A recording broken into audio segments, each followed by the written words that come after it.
Not actually from Ottawa, I'm from a place called Cornwall, Ontario. And you don't need to know where that is, but I'll give it to you in one sentence. Cornwall used to have a bar that accepted Canadian Tire money at par. That's where I'm from. So, buckle up, kids. This is Cornwall up here right now. I do morning radio as well as comedy. And when I tell people I do morning radio, they always say the same thing to me. They're always like, man, I don't know how you do that. I'm like, what's that? Get up at 4 o'clock in the morning? They're like, no. Oh, you're shy, right? You don't know how many people are listening? No. What's the deal? They're like, I don't know how you do live radio without swearing on the air all the time. I'm like, oh, fair point. You know how I do that? I'm a fucking professional. That's how I do it without swearing all the time. There aren't a lot of jobs in the world that condone or endorse swearing at work. Change the game on your way to work Monday, though, right? Pull it in at Tim Hortons at 6:01 a.m.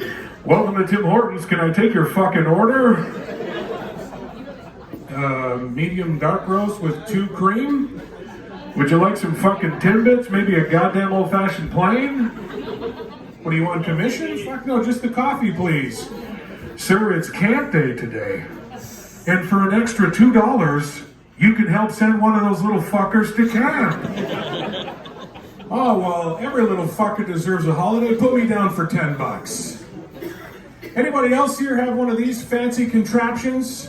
Smart watch, right? And my kids got me this for Christmas, right? They're like, okay, old man, we're going to get you a smart watch. We're going to sing. I said, what the hell does this do?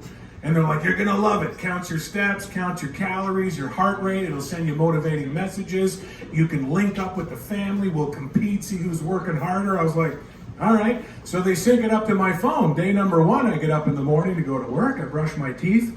Second thing in my routine every day is to sit down on the can and take a dump. I'm there for a minute. My wrist vibrates. I look at my smartwatch. It says, great start to the day, Dan. Keep it up. What the fuck does this thing think I'm doing right now? Like, I'm not doing burpees, man. I'm dropping a deuce. 5 days in a row, this vibration happens, right? Well, then Friday rolls around. My wife and I have a couple of cocktails. And we get into the bedroom and, we made vigorous love. And I was waiting for the vibration, the message. Well done, Conan, or attaboy, what a fucking end of the week there, brother, or something like that, right? And I'm laying there next to my wife waiting for the watch to vibrate, and I was good, man. I swear to God, I was good. Nothing. So this smartwatch basically thinks I work harder taking a morning shit than I do when I fuck my wife. So I thought. The next morning, I'm up, having breakfast. My son walks into the kitchen and goes, did you do a workout last night around 11:15? Oh my God. I was like, holy shit, it did register my manhood. Yes. But I can't tell my son I fucked his mother, right? So I panicked and I had to make up a thing, and I was like, I went for a run. And he was like, for 2.5 minutes?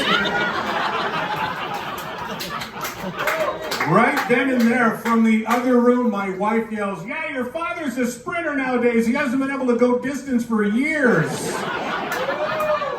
These things are really accurate, folks, so be careful if you strap one of these onto your wrist. So by round of applause, anybody else put on a couple of pounds during the pandemic? Yeah. My big problem was snacking, right? And it wasn't like one thing in particular, it was all of them, because I was going shopping and buying whatever was intriguing, new, cool, sweet. It was an adventure. But then at one point, when you can't button up your pants anymore, you got to do something. So I said to my wife, you got to help me out. We're going to stop snacking. She was, no problem. 3 weeks go by. Things are great.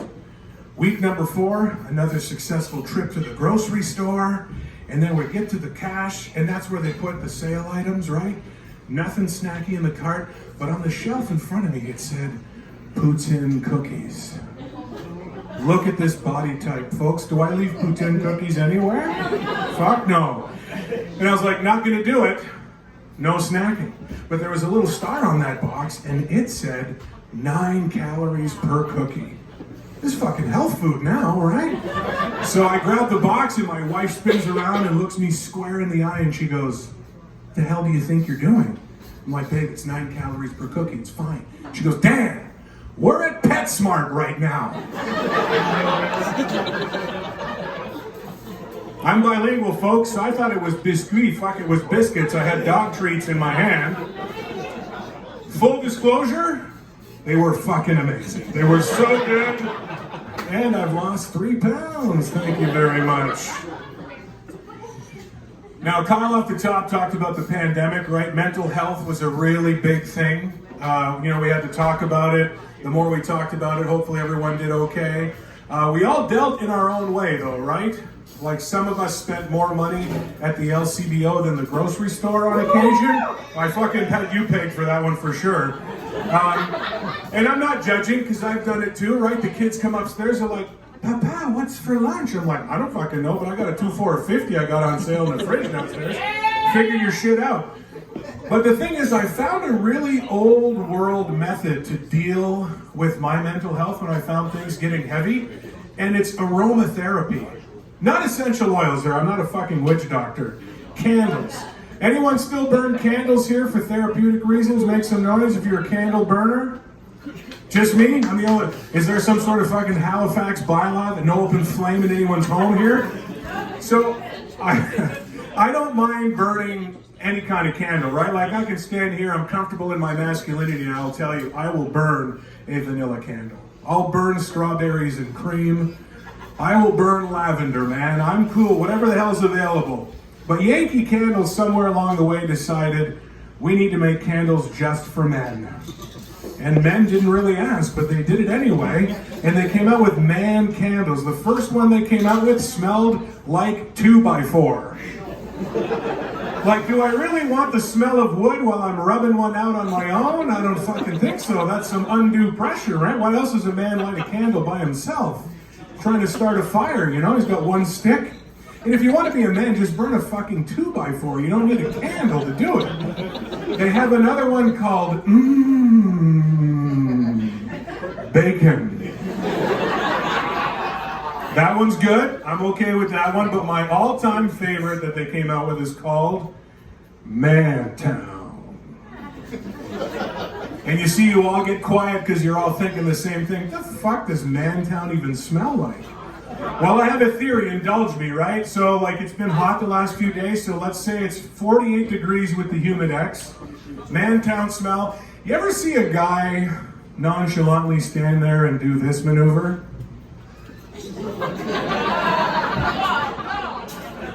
And if it gets really hot, like maybe he goes for the dreaded double. If somehow, you look disgusted right now, and I'm sorry you're sitting in the front row, but if somehow you're not sure what is happening, that is a man who is actively detaching his testicle from the inside of his thigh because it is adhered there due to the moisture. And that little shimmy allows the ball sack to separate from the thigh. And in between those two salty pieces of skin, a little breeze flows through there. In that moment, that is what Mantown smells like right there. Yeah.